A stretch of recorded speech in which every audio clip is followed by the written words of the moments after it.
When people think of forced marriage, they think of, a lot of physical violence. And for me, it was more manipulation and psychological abuse, emotional abuse to get me to a point where they wanted me to be.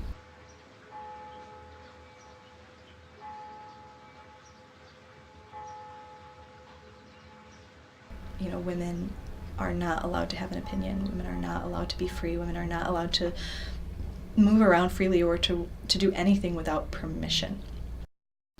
We're taught a lot of things like you're in the world but not of it, which means you can go shopping. You can have work acquaintances with people that are not of this belief system, but they are not your friend. And you have to be on guard against anything that they might say or try and influence. And you need to be the light that tries to draw them into our, holier lifestyle.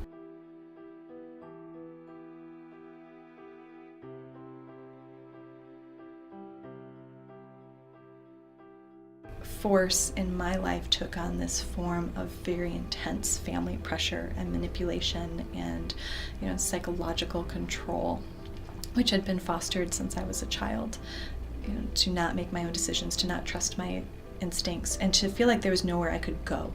I could not run away from that situation. There was nowhere to hide, and so you go along with it.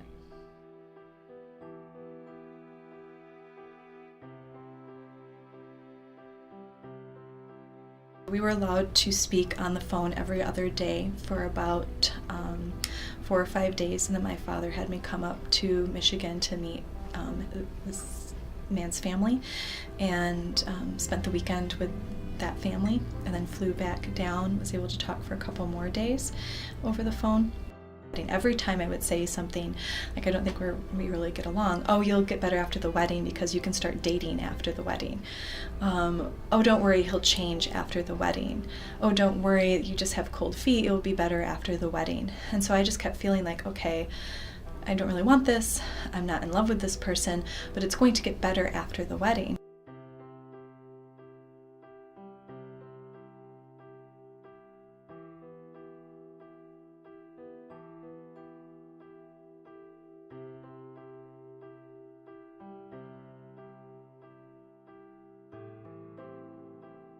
I felt at the time that I couldn't give up my family for independence.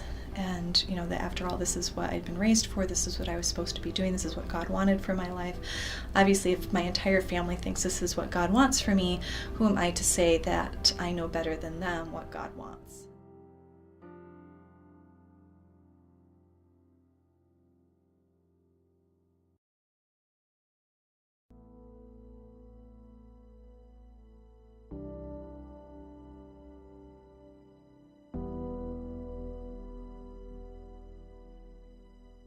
She started to help me identify what was really going on in my life. I would tell her about something and she would say, do you realize that that's abuse?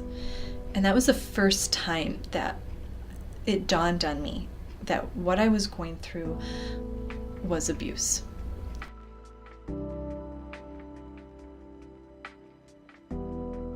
I got up that morning and I looked at my children sleeping. And I knew that I was going to change their life forever, and that was on me. They didn't know that we were being abused. They didn't know that our whole lifestyle was abusive, and that my girls were not going to be given choices.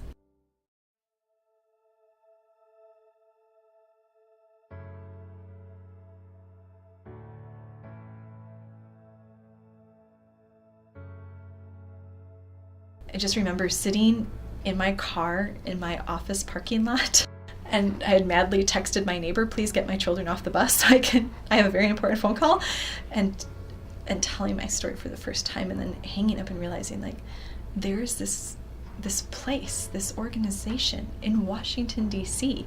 that can help me, that can offer support, that is coming up with options.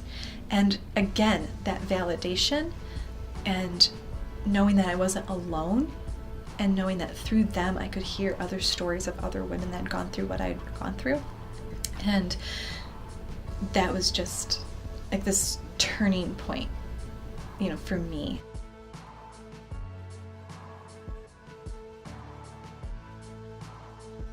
I feel like I've just come so far in that regard, like personally, and that I can be stable with a job and in my home, that I've still retained sole use of, and my children are doing well in school, and I have built a small but very effective community of help around me.